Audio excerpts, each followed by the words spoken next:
the graphical representation of the functions, different functions. So this is a straight line. Y is equal to a naught plus a1x. So y and y values and x values. So with the increase in x, y will also increase. Now a naught, this is the a naught, this is nothing but the intercept of the line, and a1 is the rate of change. So at what, suppose we are increasing the level of x and y is also increasing. So at what rate y has increased. So it is generally a constant increase, and this is called the rate of change, or sometimes in trigonometry we call it slope of the line. So this is nothing but tangent. In trigonometry it is a tangent of the line. That means sin theta by cos theta, what is the values. So sin theta by cos theta, if we find out the angle here and perpendicular and base, this will be the hypotenuse, and sin theta by cos theta will be the value of this exactly. So this is the slope of the line, intercept and slope of the curve. And this one, it is the second degree parabola. It is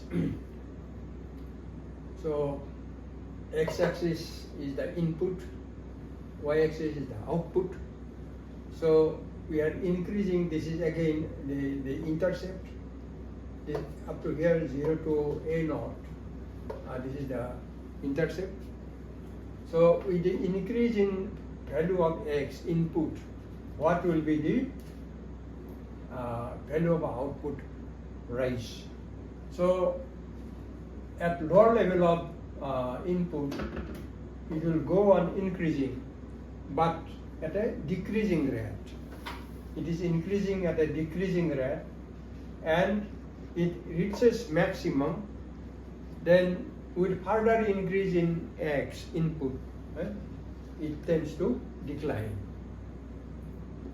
And when we fit this kind of functions, it is also called the quadratic function.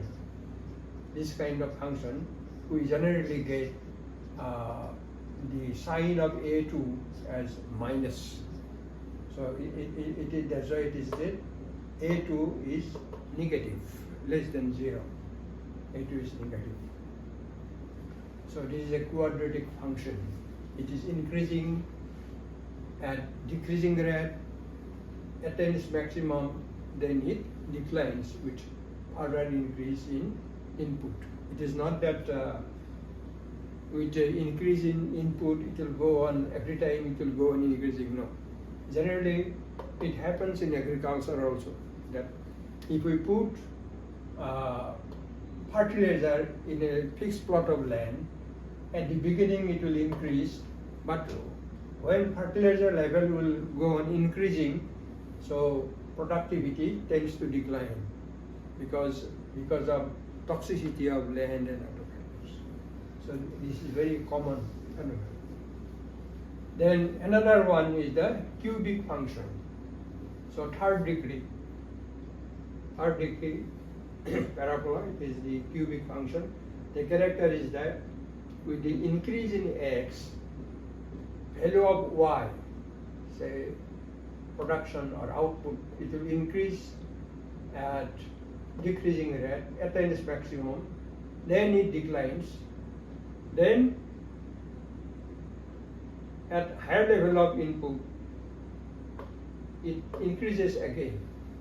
So generally we find this kind of situation in trade cycle of an economy, that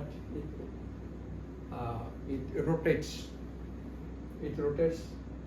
so it increases, decreases, goes up, like that due to different government policies and so on. Then another one, this is also a cubic function, but the character is little different. So generally we get this kind of situation in classical production function, that this is a naught, y is equal to a naught plus a1x plus a2x square plus a3x cube. So we have the intercept. There's a meaning of intercept is that here, so meaning of intercept is that even if we do not apply x, that means x is 0, here it is 0, x is 0, then also we get something. Suppose in agriculture we do not apply anything, we do not apply fertilizer, but without fertilizer also we get some amount of the product. That's why it is the intercept. So when we apply input, it increases at increasing rate. Generally in a non-fertile soil, suppose in Punjab soil, in our soil is fertile, our soil is fertile, but Punjab, Haryana soil is not so fertile. So without putting fertilizer, water and other inputs, production cannot be expected much. So here we generally observe this kind of curve.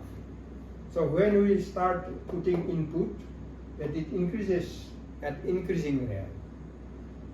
Then it attains a point, it is the point of inflection, generally we call it point of inflection, where with further increase in x, it will start decreasing. That means first it increases at increasing rate.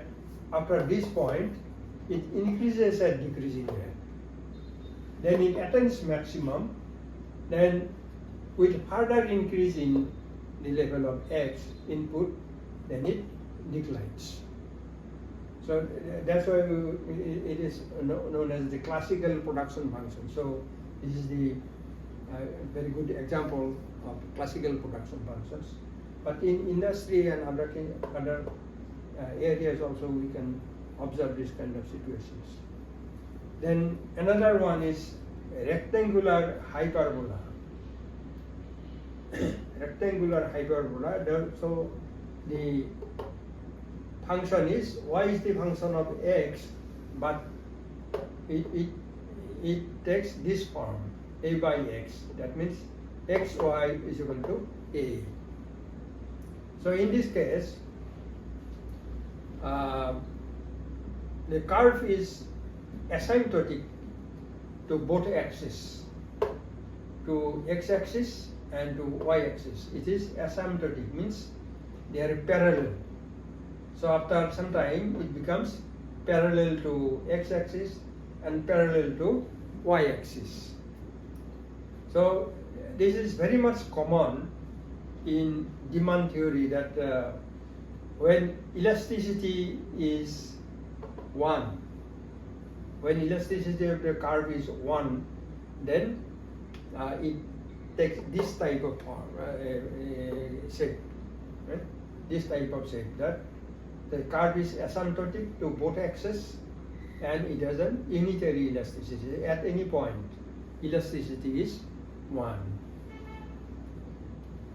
Then next is your exponential curve, what is non-algebraic, that it is increasing at increasing rate throughout. It is increasing throughout.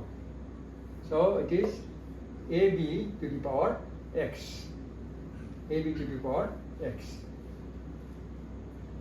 So this is another exponential function, we call it. We call it Cobb-Douglas function. Cobb-Douglas function. That nature of the curve is that it increases throughout. It goes on increasing throughout. So there is no question of the level of x, but at every level of x it goes on increasing.